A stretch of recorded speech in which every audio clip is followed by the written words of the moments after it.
tu ni cho computer and record to na pol free record cool record dol te mi po kan vun zo na lai thang ngai e ke nong ma chu ka han ton nong zan mi se e zai da lo ti mi kha zai ban pung san da si ti mi kan vun zo lai hi de slai e free song record dol ti mi slai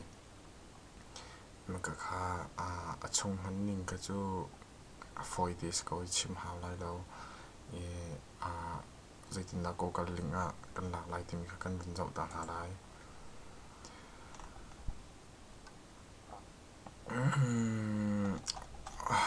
hi ka ba la hin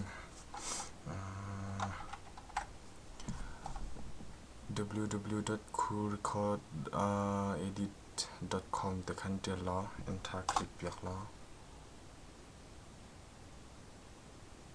to chen hi ka hin home download and port technical support and company download zong kan direct download ko samo chen hi ka hen chok na du la chok kho si thang ai mi si mi heavy nain ki professional da du khan chen han up tha cha selawa okay download khan na kan lai download center hi ka hen na du po ko download ok mo hi ka hen na download na lai akhat di ko ka kha na download na lai na download ding khan install na to lai install na to ding khan hi file ka sko mo download na file kha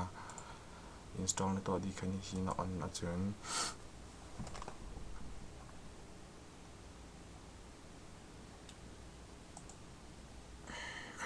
hi tin alang ding se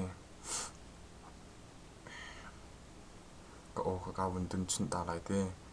i record na me lai e file name tel na an hang lai na mp na to heading mp3 tha amin kan tel pek lai test kin te lai okay mo ma ka kho zai zon dam lai chen file are saved here the user chin di case music chunga te lai file already exists do you want yes hello nandamo hello testing 1 2 3 hello okay cái khai slow can stop na to piak than lai kan vun ngai chna mo kan file kan view ta lai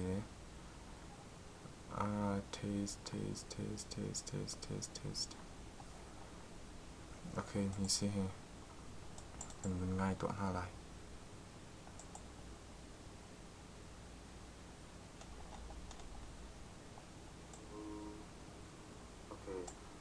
slow can stop na hello nandamo hello testing 1 2 3 hello okay cái khai kiti khan se na du achen khi tha dang ten o dang ten na du ning po khan record to kho se khatam pi ka lom tu ni chu hi chung se lo thai jing ha ni dang ha dang deu kan chong than ti na lai